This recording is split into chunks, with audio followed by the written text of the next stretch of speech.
sensiz yashash bo'lmaydi uzun. Yuragim sezdi bugun xiyonatingni,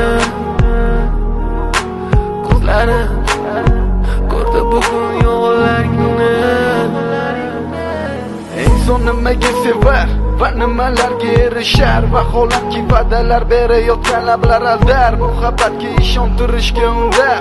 Nima o'zi muhabbat, baxtmi yoki razolat? Qani kim javob berar? Agarda sevganingga qilganingda tunda qo'ng'iroq bo'lsa band, so'ngra esa xizmat, so'ngra esa minglab xayollar tonggacha qiynab, tun esa o'tadi go'yoki asr, lekin qiladi sabr. Yuragim